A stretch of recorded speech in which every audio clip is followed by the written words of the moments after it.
Le 19 septembre 2016, il y a eu des massacres ici, les gens sont morts. Bamoura, policiers, Beta, Batumasasi. Nous étions là pour la couverture, on a vu des gens morts, des gens blessés. Et 4 ans après, chaque année, parti à Fangdiongo, le mouvement progressiste, le Mombis c'est progressiste, respect et amibé qu'on faisait la fait. Donc malgré la coalition FCC, mais s'il y a des acteurs, commanditeurs, auteurs intellectuels, présumés auteurs, il y a des massacres, il y a des clients, tout on a su basé la coalition FCC. Pour exemple, le président de la République, la justice, même que fait ça, les députés nationaux, les commanditaires, il y a des morts, il y a des militaires parlementaires pour que la justice. Le directeur du chef de l'État, le directeur du cabinet du chef de l'État, honorable Vital Kamerhe, le pacificateur emprisonné, a se retrouvé le long de la prison. Azama quoi victime état de droit.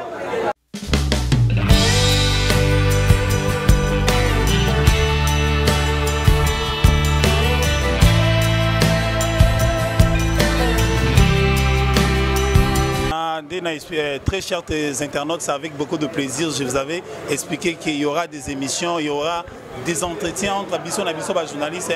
Tout le monde discuter des problèmes. Bo mitunaka na tant que la Abisso, tous les actualités, tous les différents points qui concernés via les Congolais. Et le lot Toyambi président, il y a Kojek, Aza président, il y a collectif Amounene, on a des passages, mais quand même, tout de ce qui se passe, surtout dans la République démocratique du Congo, par rapport aussi à l'actualité politique. Mbote moi Mboka, le Wescason. Le présent à la MLP, présence dans la présence se justifie simplement parce que tu sais, tu as toujours dans le terrain pour récolter l'information, pour traiter en haut, pour diffuser, soit publier. Pour les grands publics, au service de la nation, les locaux, les journées commémoratives, une date symbolique. Il y a décès à martyr, il y a martyr à la démocratie, martyr à l'alternance, martyr à l'instauration d'un état de droit. Il y a une partie à Fangdiongo, Chamba, honorable Fangdiongo Chamba. Vous savez, le 19 septembre 2016, il y a eu des massacres ici, les gens sont morts.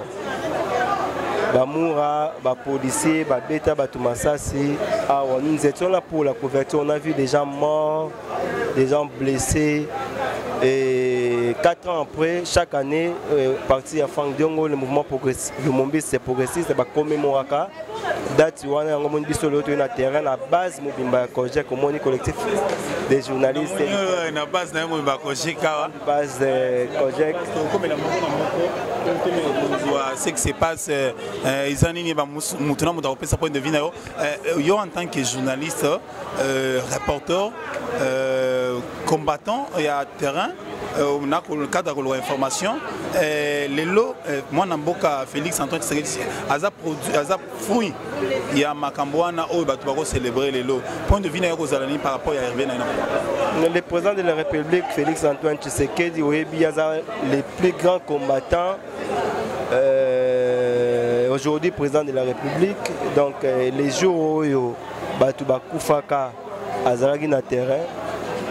Donc, le journal les ont rappelé, il y a qu'il y a eu des morts. Il est conscient de tout ça. Voilà pourquoi l'honorable Fangdiongo peut une implication pour que la justice soit à la fête. Construire un monument pour les victimes, surtout la démocratie. Les familles des victimes au président Fangdiongo appel dans la salle pour qu'il y ait un babango. Tout le monde a présenté la famille, non seulement dans MLP, dans IDPS, il y a eu des morts également.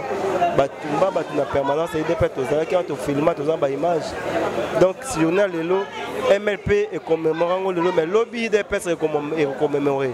Mais justice soit faite, est-ce que vous avez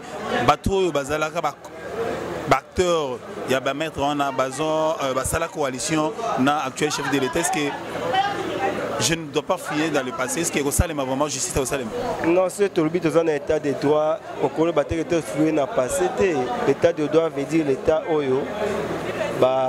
Respect et amibé qu'on fait à fait. Donc malgré la coalition FCC casse, mais s'il y a des acteurs, commanditeurs, auteurs intellectuels, présumés auteurs, il y a des massacres, il y a des tunnels, tout on a sur basé la coalition FCC cash. Moi, je suis président de la République, je suis justice, même de faire ça, donc on a député national, Ozaki, commanditaire, il y a des morts, il y a des toits, immunité parlementaire, pour que on a justice. De l'autre qui le directeur du chef de l'État, le directeur du cabinet du chef de l'État, honorable Vital Kamerhe, le pacificateur emprisonné, a se retrouvé le long de la prison. Azama quoi victime état de droit. Il y a un premier collaborateur chef de l'État, non, mais il est là en prison. Donc il procède en public. Pourquoi pas aussi auteur, commanditeur, il y a des morts, il y a des bateaux. Comme on a mort à Koufi, à l'équipe et nombreux Congolais au Koufi pour une instauration état de droit et de démocratie à Congo, beaucoup de fans na Karabouete pour la combo la coalition Bobo Sanango. Non, mais là ce n'est pas une affaire, c'est une affaire de la justice. Donc justice ne fait ça Moussa Nango. Justice est souvent quand honorable Vital Kamerhe était mais auteur. Justice d'MTB, Bangonyon surtout, Boumaki, Batouana, ma famille, Batou, Bazan, Passi, beaucoup de personnes, Batou Mbongo. Mais beaucoup de personnes, Bozong, c'est bon, Bango sont invités. Bakou fait pour début, donc Passi, à chaque fois, comme le 19 septembre, le 20 septembre, la famille, Batou, Bando, Kara, Passi, Bando, Bakou, ce qui est justice, c'est Moussa Nangote. Merci la justice. Et Sali Moussa Nangote, qui va Kangi, auteur, va présenter Bango, sali pe prison. On est réellement qu'il y ait instauration état de droit. Et slogan. Très bien, président Mika. Photo ça, mais tout le monde va passer par Kaboni. Ça fait partie de la campagne de justice. Même si cadre les autres permettent de sauter tout le bélamé, les actualités politiques, va passer tout comme na elle Kankenza, na elle Sony Kafuta. Yo ozamu panzi sango. Point de vue soit analyse na yo kozalani par rapport à réaction par homme dédié, bazo refléter na kati ya image na bango na kati ya mondo. Et ça la passe makasi komona ba homme de Dieu. Ouais. Na ndenge bakomilo na mbutu bokabwani diviser comme ya kati église, c'est pas bien. Tout ce qui la mamboana ba politicien ba message déjà na ba division. Bah, homme de Dieu était bon, par exemple, il faut appeler cet exemple. Ce qui va destituer président Sony Kafuta. Si c'est la volonté du Seigneur, il n'a qu'à se plier, à tirer place dans la moto, Baponi, honorar le pasteur Dodo Kamba. Ce qui est la volonté en Zambie. Au lieu,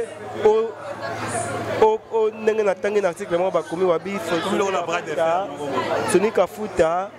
À Kenanzela et Martin Fayilo c'est une réclamation vérité des yeux et ça la bientôt les politique bayo kana baza banganga nzambe bayo kana honte bango ba trouver ce pour appeler ça image bien na mboka tout monde moko na mboka Félix Antoine Tshisekedi aza moto alingi makambo nzambe mingi a pesi mboka na biso maboka nzambe pour que nzambe alimisa ba mabeni surtout esalema siko ba homme de Dieu pour ba prier pour naye pour na mboka mobimba bino mosu bokomi kokoza politique na kati ya lingomba na bino esala soni mingi esala soki na osenga na bango baza entre bango baza bato oyo baza bato basolaka na nzambe pour na mboka ke liboso ba na koyoka na entre bango soit pasteur Sony omikitisi devant moi na yo formé pe pasteur de kambaza moi mais ba poni ye batala acheter batala que non et simbaki te au diriger pendant une année et demie toki mutu ezali boyoka nyante bino pour pesa image ya malamu na mboka mais elle Sony Kafuta ba koloba Kankenza azui ba mbongo nyonso ezali na kati ya caisse atika eloko te à côté des ordres na kati association na bango bazo lingaba te là-bas est-ce que bango baté rabiso pardon est-ce que baza ba homme de Dieu est-ce que ba comment na niveau na ba révélation on a passé sur Sari lobi sali passe makasi zomona ke bozolata basutani bozolata basutani ya nzambe mais makambo zo sala eza makambo bapagane c'est pas digne ya honneur ya basala nzambe botongi front moko pendant plus de 20 ans unité wana Pasteur Coutinho Fernando azali victime tant a dénoncé Sauvons le Congo bakangi batina maka tout le monde ba homme de Dieu ba pasteur Denis Lessi prophète de la nation ba pasteur Soni Kafuta ba Kakenza également tous les hommes de Dieu bazalaki qui travailler na pouvoir en place pouvoir à l'époque il y a mon amboka Joseph Kabila Kabange bango ba soutenir qui pouvoir en place ezai cop na bango nyonso ba vérité bobimalo to comprendre ezai cop na bango nyonso tout bazu ba mbongo bale ba mbongo na régime na régime sortant bale ba mbongo orke biso bande ko kanisa zaki pona ko tia bo moko na kati ya mboka mais orke zaki nde cop na bango ba bokezo ba million na sima wana ko bomba na sima ya basutani et ça la bienté baza batanzambe baza basala nzambe to respecter beaucoup estimé considération bango ba lingate ba mema ba peuple congolais ba fidèle na bango ba baye ko sambe ba baye mama nzambe ba baye ko ba église porta no ba pasteur bo kanezate bazo kosa biso ba te biso mambo musu mais mambo bango bazo sala eza mabete mais ba pasteur na kotala lobi to zaki na salle Soni Kafuta sali ba révélation ya makasi kuna pe kankenza na el na ye donc bakomi FCC cash na ndenge na makambo ya église yango na tunaki bango na bi yango bino boza ba exemple faut bopesa bato exemple mambo ya politique ba ko sala bino bosala ngo sko bino bo copier lisusu mambo mabe ba politique ba ko sala bo kabwanya entre bango division entre bango division ba eza ba eva satan na yaka pona ko boma ko kabola pe ko détruire nsoki bino mo batanza bo yibi maloba nza mais boza ko se laisser faire na batentation à diable oyo pour faire comme mabana nza mebe na perdition bayokana eza kan ya Kakenza eza kan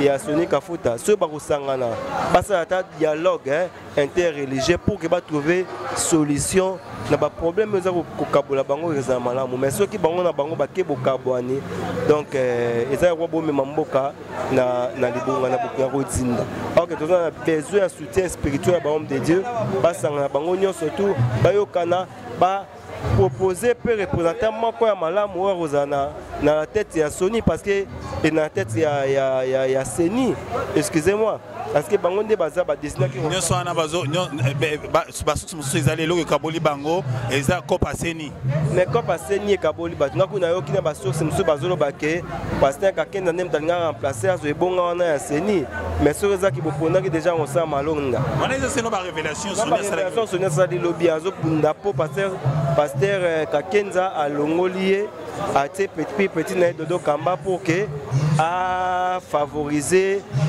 candidature na la tête à Seni mais ça Soni et ça Soni makasi il y a ba révélation mo mabe makasi o question qui ba imboka ba yoki yango ça malamu te pour ba fidèle ba yambaka bango ba landaka bango ba yokela bango donc ba prêcher pour l'exemple. Mais donc, vous avez un nzambe, ndenge boté arabiso toka maloba chaque dimanche toka ba maté boté arabiso, bola ksango biso na misala. Ezaka maloba te misala ah non, il y a division entre biso, mais tu ko couper ça, image à ma bête na bandimnazo toté aka.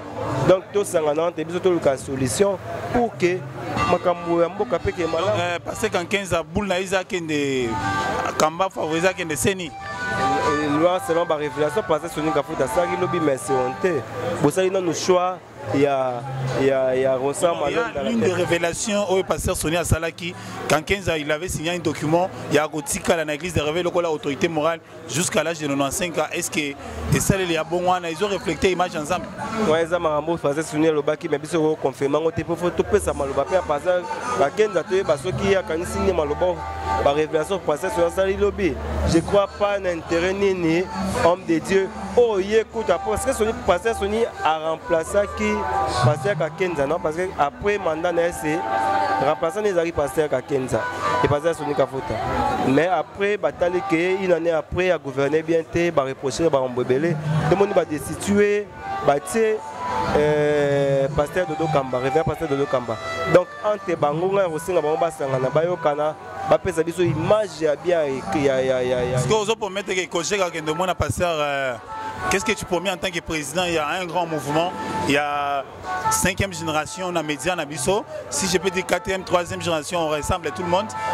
Oso promettre à nos téléspectateurs que Kojek au descendre sur le lépon à Renokuta na moi namboka passer à 15 pour na koyeba vérité pour sonner à sa révélation. Le best qu'est-ce que tu promets par rapport biso to ça comme ça na biso ya recherche et information à ça parole na tous les deux sons des cloches quoi pour que tout peuple population ba mo ba GG na nyazama na zo ba mombaso na zo ba mambalokuta pasteur Johnny Kafuta a été révélation signaux surtout hier Kojek toza qui on a ses plans Kojek est un collectif ba journaliste et éditeur à Congo toza ba homme de terrain donc la majorité tu vas discuter les camarades la prochaine émission na ezaka moi Cameroun na zo qui brisque la prochaine émission tu ça là Kojek est toujours présent dans toutes les activités il y a grande envergure il y a terrain donc qui révélation passé Sonia Pessi toko sangana en bloc pour que tu peux repenser maloba na moi mboka par révérend pasteur. Qu'est-ce que vous demandez à nos téléspectateurs basés dans la diaspora pour soutenir Kojek Kozolo Banini? Soutenir Kojek pour la révalorisation de la presse en RDC. Mon métier à presse est tellement makasi. Il y a des parvenus au Babarabakuya, Bakome Bele, salir image ya mboka na biso ya métier na biso. Le président de la République a promis biso à ça la sorte que presse ezongela réellement quand un pouvoir na ngoto za sima ya maloba na yeto zolanda. Donc bandeko a diaspora va soutenir aussi Kojek pour militer pour la révalorisation de la presse na mboka na biso et puis lutter contre les anti-valeurs. Comme on est dans l'UNPC, Mbutu Zali. UNPC, c'est dans Mbutu. Makasi, biso Kojek, nous avons s'affiler, nous avons se préparer à l'affiliation biso dans l'UNPC, mais dans Mbutu Oyo, et aussi à biso passé. Koto Baene, professeur Malembe a télémédic congrès, il y a UNPC, qu'on a président Kassonga Tulunde, Arabique Congrès, au Salema, heureusement, va reporter parmi les suggestions. Kojek et Sigéra qui va reporter pour qu'il va trouver solution dans l'amiable. Pour qu'il y ait un Congo fort, la presse doit être forte. Mais ceux qui pressent entre biso, to komi ko beba na boy na ba crise boy qui représente la montée. Et donc ba politiciens ba diviser bisoté soit mbongo ba politiciens ba diviser bisoté. Biso presse faut tout ça na bato bazo wele la mbongo ba jeunesse bazo wele la mbongo ya maman Olive na mbongo ya maman Denise. Maman Denise na ki ko maman Denise a retiré patronat na yo abiti kimia ko kota entre biso na biso nde kimia ndako ko parrainer. Et donc, président Kassonga Tulunde, na le doyen na biso patriarche Malé Pensé Malembe, na sengi na bino boza na unité. Biso toza pona paix. Pona paix ezala kata corporation. Na ngi omona ke bande ko mususu babimisi soki rajek baye ko kaba finga patriarche professeur Malemba c'est pas bien basali soni bande ko nga na ko binga ba baza jeune balanda lokolo akokendo liambo ba politicien pour bas. Non, je profite aujourd'hui pour te poser cette question. Il y a une question très pertinente.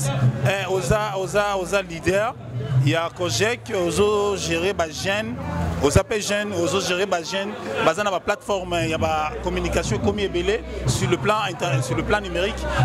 Maintenant, on a vu la chronique musicale, surtout sur Internet. Basé sur sa valeur, il y a métier Makas. On a vu la chronique politique, donc il y a sa valeur en métier Makas. Conseil Nino Kopesa pour les téléspectateurs, c'est la parole Nayo. En tant que président, il y a un mouvement jeunesse. Conseil Nino Kopesa na jeunesse, na ba no ba yekoya sikana musala. Nazo pesa conseil nangeza simple na bango à temps en temps dans les Carabilili. Et ça qui est tout revaloriser presse na biso pour revaloriser la presse congolaise, il faut tout travailler dans respect à déontologie na éthique. Omoni ba lo baté que ba jeunesse congolais ba comment sans éthique. Éthique ezé loko za ko permettre ngana yo tout ça la métier n'a pas respect à la loi. Mais ceux qui yo outil que la formation moko ailleurs il y a presse mais makamba tangi so na centre na institut na université ils ont un autre pour appliquer na terrain. Donc il faut que travailler dans le respect à déontologie na éthique. Mbongo et bon ça nous habite sur étiqueté. Ba position ba position étiqueté. Donc de travailler dans le respect éthique et déontologie à métier na biso permettre yangana yo lelo presse na biso to matisango makasi. Donc moi biso na projet to za ko projeter ba formation la formation, la télé de renforcement des capacités pour permettre toujours à bateau bazobunga moi moni devant bongo babangi se respecter étiqueté quoi. Tant bongo ya na terrain bozu $100,000, bozu $20,000, $13,000, bozu tazo moi ça comme on a la liste, ça comme on a la liste donc très chers internautes, botiko la président Kojek président so bato balinga contacter na diaspora. Numéro d'engagement simple plus 243 85 24 79 894 et toi na email mish bakemba@gmail.com naza disponible